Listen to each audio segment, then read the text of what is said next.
পরবর্তী শেখ হাসিনার ফ্যাসিজমের 15.5 বছর, এই 17.5 বছর ভীষণ কষ্ট এবং যাতনার মধ্যে ছিল।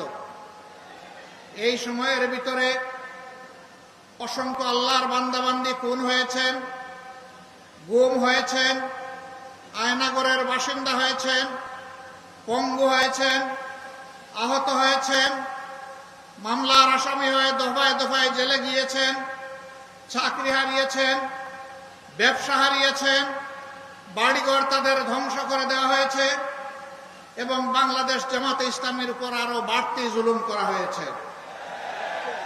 এক এক করে আমাদের 11 জন শীর্ষ নেতাকে জেলের ভিতরে হত্যা করা হয়েছে। দেশের সব কয়টি কার্যালয় কার্যত সিলগালা করে রাখা হয়েছিল।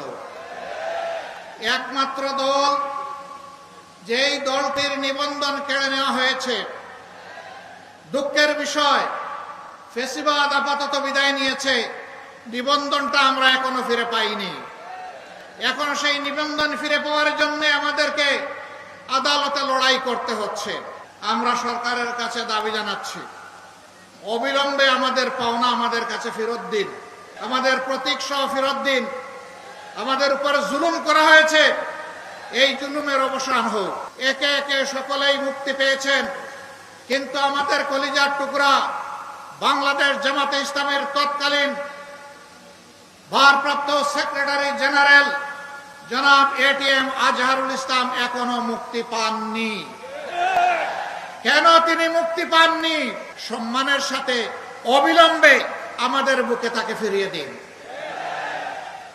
যদি গড়িমসি করা হয়, জনাব আজহারুল ইসলামের মুক্তির দাবিতে মাঠে নামতে বাধ্য হবে। ঘাটে ঘাটে যাদের জন্য জীবন দেওয়া বরকতেরা, বরকতের মায়েরা, সন্তানেরা, স্ত্রীরা সত্যিকার অর্থেই আজকে সমাজে উপেক্ষিত। আর যারা তাদের নামে রাজনীতি করেছে, এরা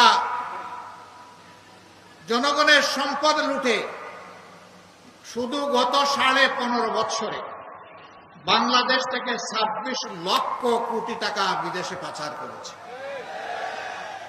এদেশকে তারা তাদের দেশ মনে করে না। আমেরিকার বিশাল বিশাল এলাকায় তারা আশ্রয় নিয়েছে। এক একজন চুরের, লন্ডনের মতো সিটিতে 342টা বাড়ি থাকে এক চুরার। এইরকম চুরের খনিগুলা তৈরি হয়ে গিয়েছিল, আর বাংলাদেশের মানুষের সম্পদের খনি তারা লুট করে নিয়ে গেছে। এরাই আবার